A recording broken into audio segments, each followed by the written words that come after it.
September 1944, Northern Germany. The morning sky above Stalag Luft III is a pale sheet of cold blue. The war feels close now, too close. Unteroffizier Karl Weber stands along the inner wire of the prisoner compound, boots planted in frost-hardened mud. His field gray tunic is neatly pressed despite the shortages. An MP40 hangs from his shoulder, magazine full, safety on. He is 27, a former schoolteacher from Hamburg. He has been guarding Allied airmen for nearly a year. He tells himself he is a soldier, not a jailer. Across the yard, American officers in faded khaki and worn leather jackets move in loose clusters. They look thinner than when they arrived, but they are not broken. That unsettles him. A distant vibration rolls across the camp. Karl looks up. At first, it is only a murmur like wind over a bottle. Then it grows, a layered hum. Dozens of engines. The Americans freeze mid-step. One of them whispers, "Fortresses." Karl knows the sound too. Boeing B-17 flying fortresses. 4 engines each. Heavy bombers. They come in daylight. The sirens in the nearby town begin to wail. Searchlights, even in daylight, twitch uselessly. German flak batteries outside the camp rotate skyward. The guards along the towers grip binoculars. Karl raises his, high above silver spakes against the sun. Perfect formation boxes. Tight.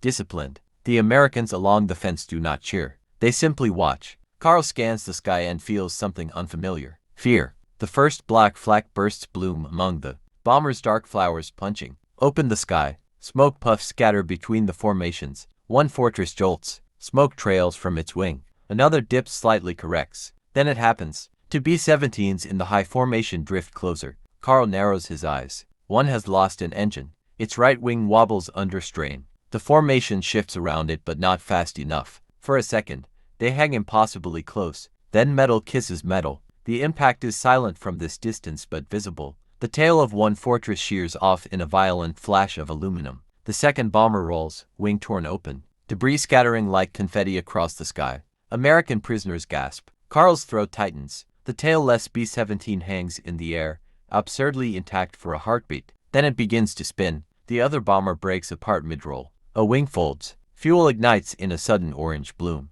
Tiny black dots begin to spill from the wreckage. Parachutes. Some open, some do not. One American officer beside the wire whispers, "Jesus." Karl lowers his binoculars slowly. He has seen bombers destroyed before, but never like this. Never so close. Never watched by the men who know the crews inside. The spinning fuselage plummets toward the countryside beyond the camp. Karl realizes something else. The wreckage is falling inside the perimeter sector his unit patrols. And orders will come. Behind him, a senior guard barks, "Weber, with me.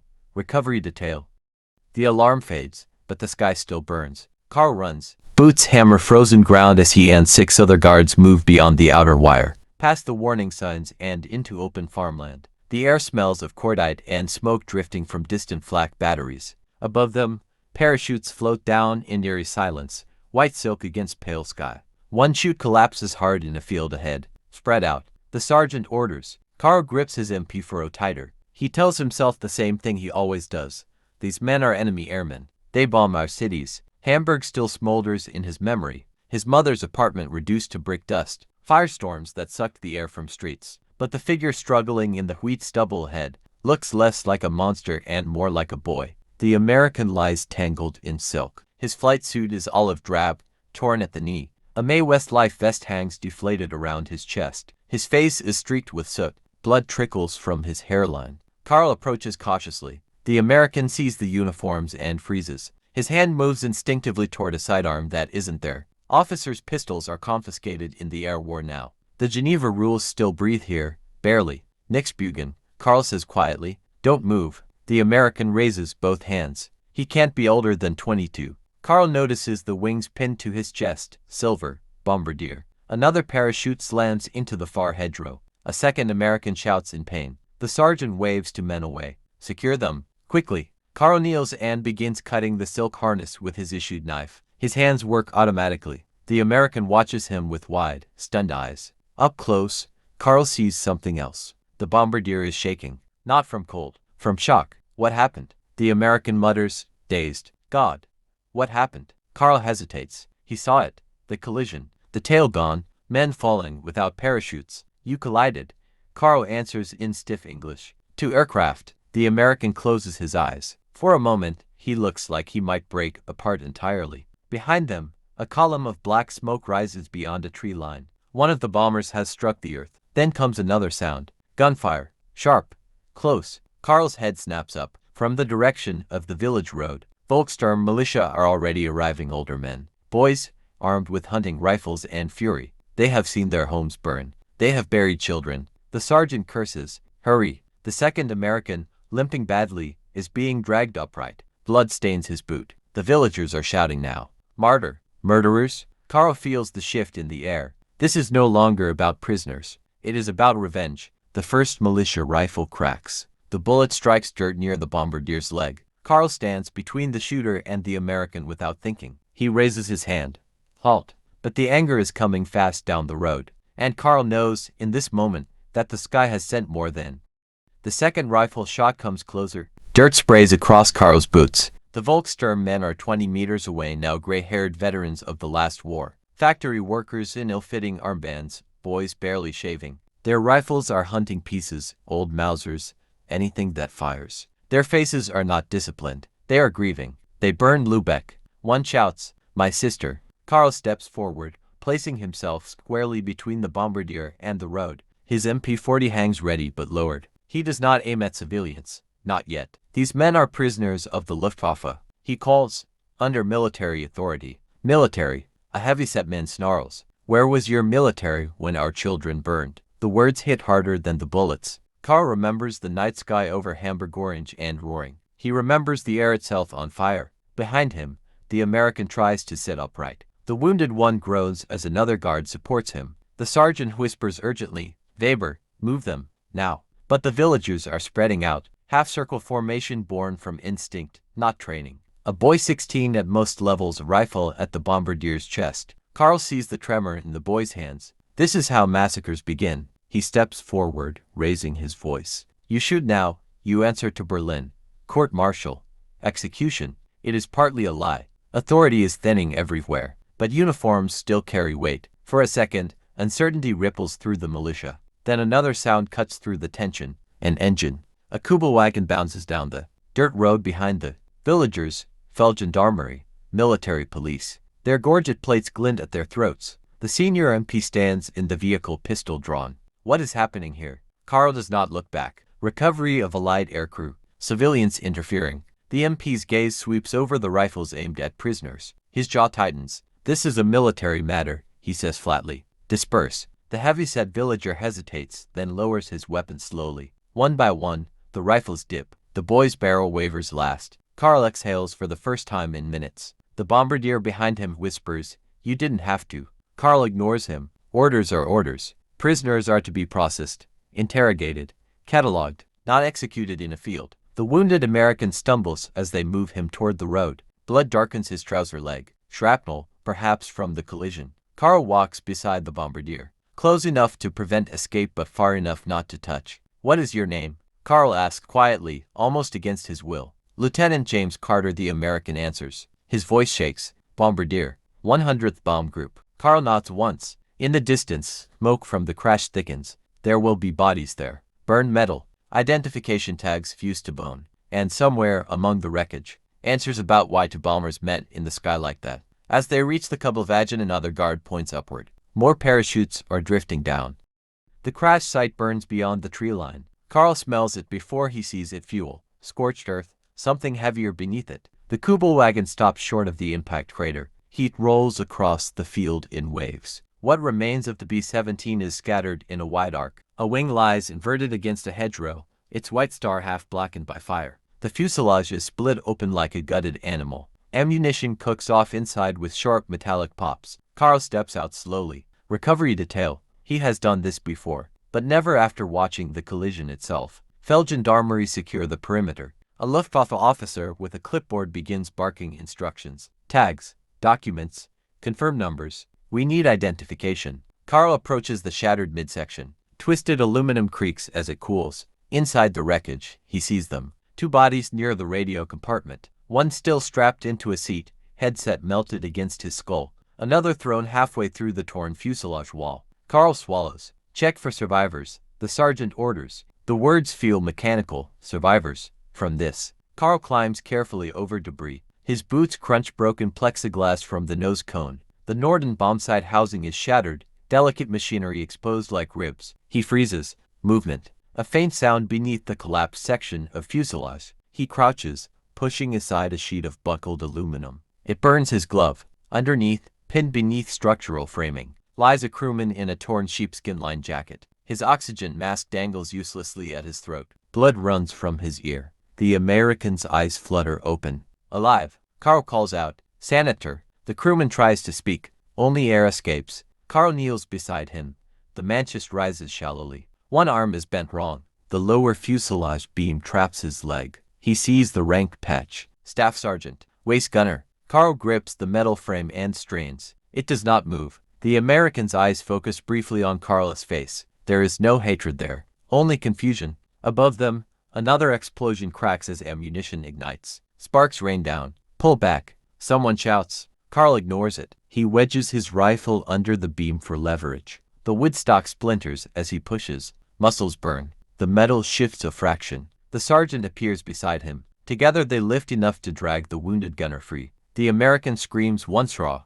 Animal and then collapses into unconsciousness. Carl drags him clear just as flames lick into the fuselage cavity. Medics arrive, kneeling in ash. One shakes his head subtly while checking the gunner's pulse. Weak, but present. Carl steps back, breathing hard. Around him lie 7 other bodies. 8 crew in a fortress. He looks up at the sky where hours ago they flew in tight formation. He imagines them laughing in brief moments between flak bursts, passing coffee in metal thermoses, calling out altitudes. Now they are silent. A Feldgendarmerie officer approaches with papers.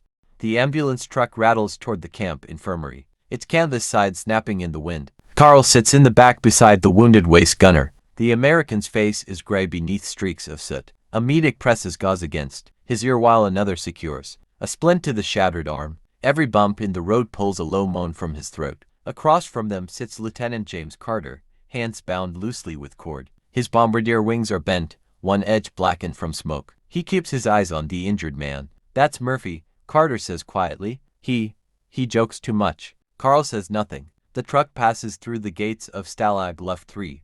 The camp looks smaller now. The Americans inside have seen the sky break. Word will spread fast. The wounded gunner is carried into the infirmary hut. A German doctor in a stained white coat leans over him without ceremony. Blood loss, skull trauma, possible internal injuries. Carl lingers by the doorway. He should leave. Instead, he watches. The doctor works methodically, cutting away burned fabric. An orderly injects morphine. Murphy's breathing steadies, then falters. Will he live? Carter asks from behind Carl. Carl turns. The lieutenant stands under guard but close enough to see. You will return to your barracks, Carl says. That wasn't my question. For a moment, Carl considers ignoring him. He has a chance, he answers at last. Carter nods slowly. He swallows hard. The other ship, he says. Did anyone? Carl remembers the second bomber rolling, wing torn open, fuel igniting midair. I do not know, he replies. It is not entirely true. He knows what falling fire looks like. Outside,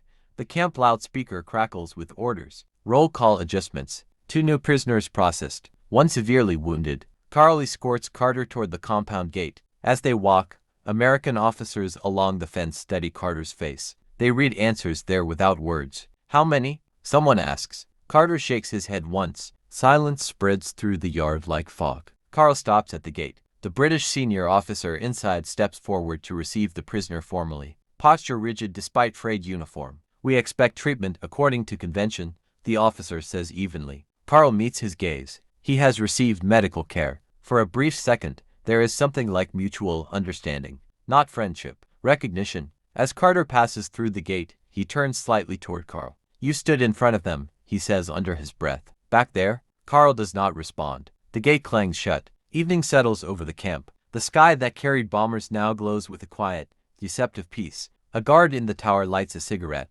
Carl looks toward the infirmary hut. If Murphy survives, he will become prisoner number 98,421. If he dies, he will become a name on a form. And somewhere beyond the eastern horizon, another crash site waits, because the second B-17 has not yet been accounted for.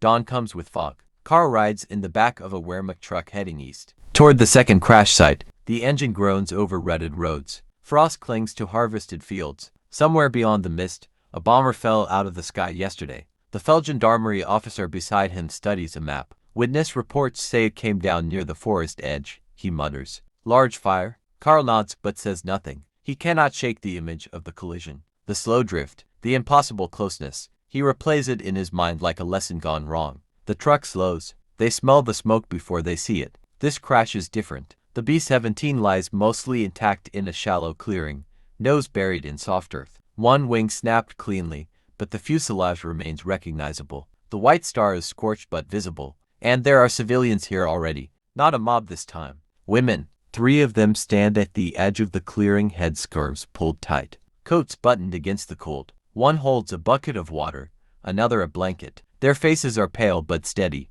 Carl jumps down from the truck. Who is in charge here? The Feldgendarmerie officer demands. An older woman steps forward. There were men alive, she says simply. Two crawled out. Carl's pulse quickens. Where? She gestures toward the tree line. Carl moves fast, boots crunching through frost. Near the forest edge, he sees disturbed earth and blood in the leaves. And then he hears English. Low.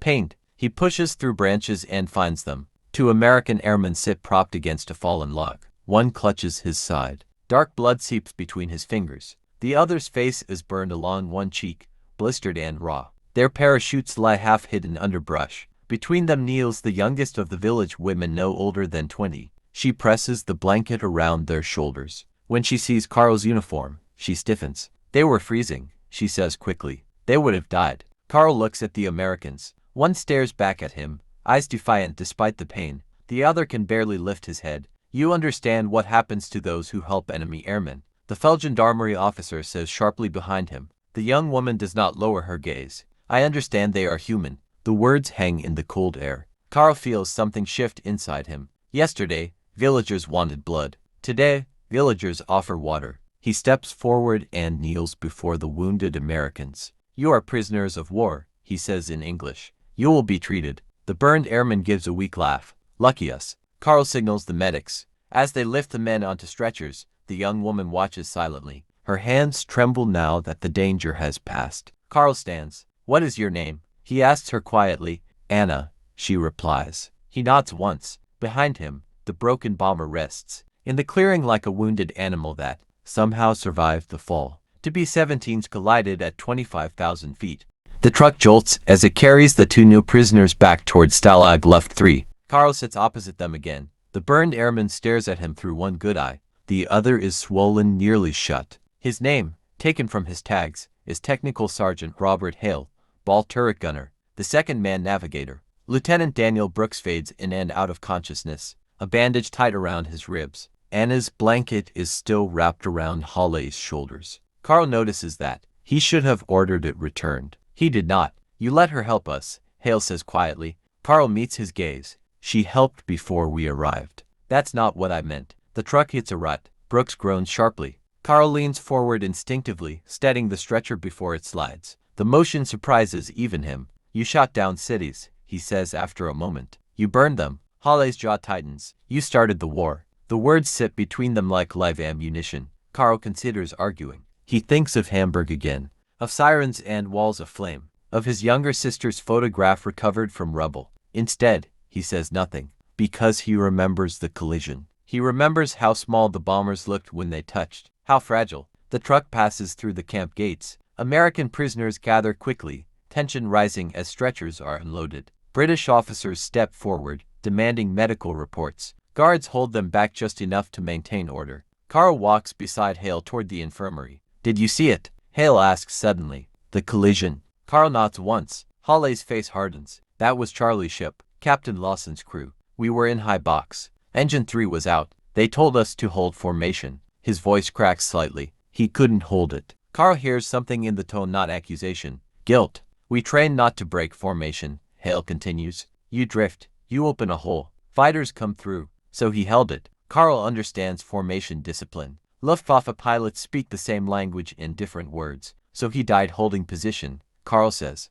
Hale swallows. Yeah. Inside the infirmary hut, Brooks is carried past. Murphy, the waist gunner from yesterday who still lies unconscious. Tubes run from his arm. His breathing is shallow but steady. 3 survivors from 2 bombers. Carl counts them silently. Outside, Distant flak thunders again. Another formation somewhere overhead. Hale listens to it too. You ever think, Hale says softly, that none of us down here decide anything? Carl looks at him. For a moment, they are simply two men under orders neither wrote. Carl escorts Hale through the infirmary door. As he turns to leave, Hale speaks again. That girl, he says. Anna. Carl pauses. Don't let them punish her. Carl does not answer, because he does not know if he can. And for the first time since putting on the uniform, that uncertainty frightens him more than the bombers ever did.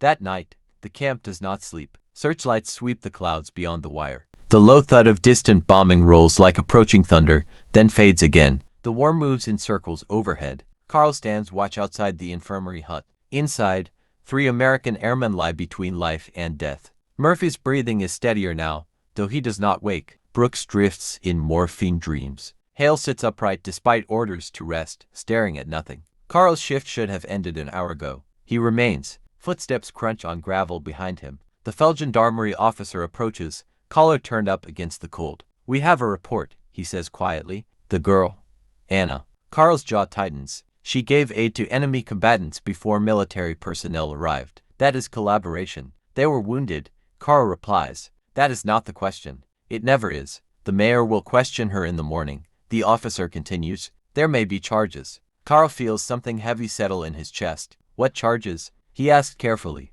Aiding the enemy. Undermining morale. Carl thinks of the boy with the rifle yesterday, of villagers screaming for blood, and now this. Compassion is being weighed like treason. Inside the hut, Holly's voice carries faintly through thin walls. He is speaking to Murphy, though Murphy cannot hear. You're gonna wake up, Hale mutters. You still owe me $5. Carl steps away from the officer. The Geneva Convention requires protection of civilians who assist wounded, he says. The officer gives a thin smile. We both know conventions are flexible now. Carl says nothing more. When the officer leaves, Carl remains alone under the dim camp lamp. Frost gathers along the barbed wire. Beyond it, American prisoners murmur in low voices, retelling what they saw in the sky. 2 bombers touching, fire falling. Carl looks up. The stars are sharp tonight, clear, peaceful, as if the sky never held violence at all. He remembers Anna's face in the forest clearing, calm, certain. I understand they are human. He replays the collision again in his mind. The tail separating, the wing folding, the impossibility of survival at 25,000 feet, yet 3 men live, because someone chose to act. Inside the infirmary, a sudden commotion breaks the silence. Carl pushes through the door. Murphy's eyes are open, confused, distant. A medic leans over him. Easy. You are safe. Murphy turns his head slowly and locks eyes with Carl. For a second, recognition flickers. Then he whispers one word. Where? Carl steps closer. You are in Germany, he says quietly. Murphy's gaze shifts past him to Hale, who grips the edge of his bed with white knuckles. The waist gunner's lips move again. Charlie ship. No one answers. And in that silence, Carl feels the full weight of what fell from the sky yesterday. Not just wreckage, not just prisoners, but consequences that are only beginning to unfold.